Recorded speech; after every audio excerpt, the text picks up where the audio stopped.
And hello, YouTube, and welcome back to another episode of the Zone TV Movie Entertainment with me, your host Jonathan, once again bringing you my thoughts and review for tonight's episode of DC's Superman and Lois, Season 2, Episode 7.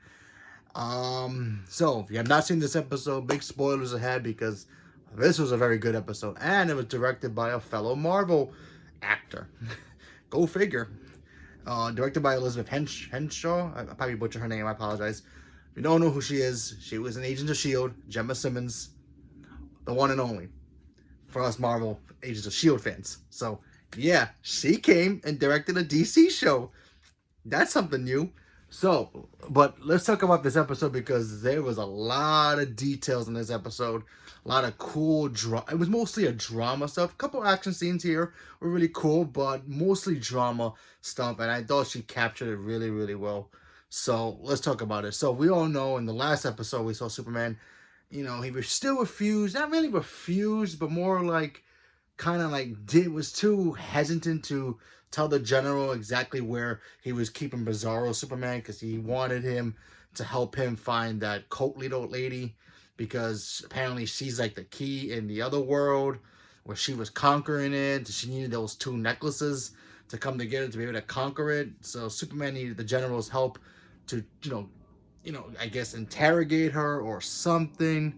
And while he refused, he captured Superman and locked him up with his brother because he felt that Superman was betraying the government and, of course, Earth. Even though technically I think it was a lie, because I think the general himself was getting upset the fact that his superiors were telling him, "Hey, man, do your job, find this killer or whatever this creature is, bring him to justice, and otherwise we'll derank you." And he didn't want to be deranked.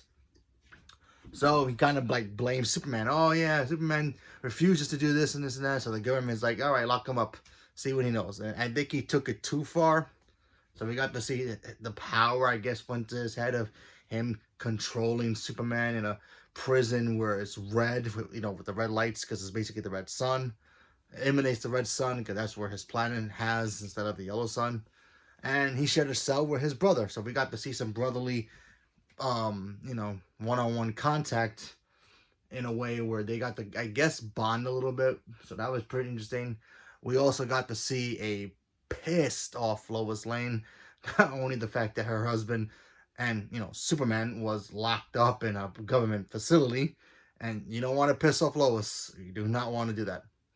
So she tries everything. She's trying to figure out what's going on. While that's going on, you have Jordan and Jonathan dealing with the fact that Jonathan got busted for carrying those, I guess, like they're inhalers, but they carry, like, I guess, alien vapors to make, kind of like a vape pen, so that way he can, be Superboy, I guess, in the field. And they kind of made a drug bust at school.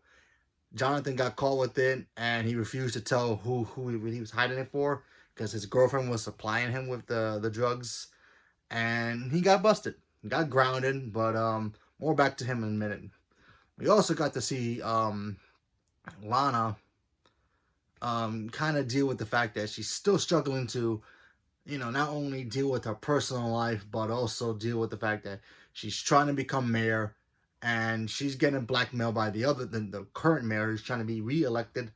And, it mixes things up with the fact that, she's not talking to her husband. Her daughter's, blaming herself because she thinks it was her fault and all that. You know how kids are when, parents get divorced, I guess. I really don't know, so I don't know. But, yeah, basically that kind of stuff. I thought this episode was very, very good. We also got a cool action scene where we see Superman and his brother. They leave the prison. They escape to go try to save the Bizarro Superman. He ends up helping them out as well. And I think he died in this episode. I'm not 100% sure if he died because I didn't see him in the next preview for next week, next month, or next 2 weeks from now. Because I think he's taking a 2-week break to the 22nd. So I'm not really sure if he's officially dead or not. But he was knocked down unconscious by that general guy. He took some of that golden vape thing, and he became super strong, and he started fighting them. He almost killed Morgan Edge at one point. He used a kryptonite gun, and Superman had to take him to space to heal him with the sun.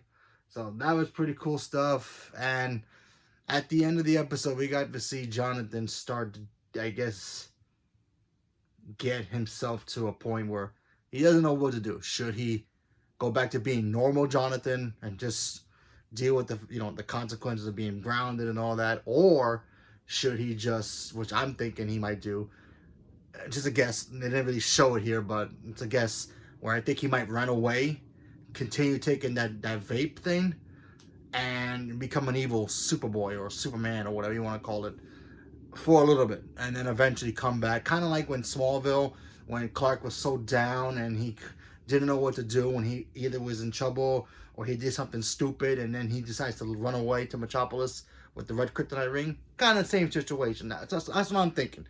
Nothing to base off it, but we'll see what happens. And then of course the very end was no shocking to me. The fact that that general, the ex-general now, because now the government's after him for what he did, treason against everybody, and he met up with the cult lady and gave her the other necklace. So what does that mean? Is that her plan's gonna come to fruition? I have no idea, but I thought this episode, like I said before, was very, very well done. I thought Elizabeth, the director, did a really good job of just capturing who these characters were and bringing them into getting us to understand all of them a little bit more.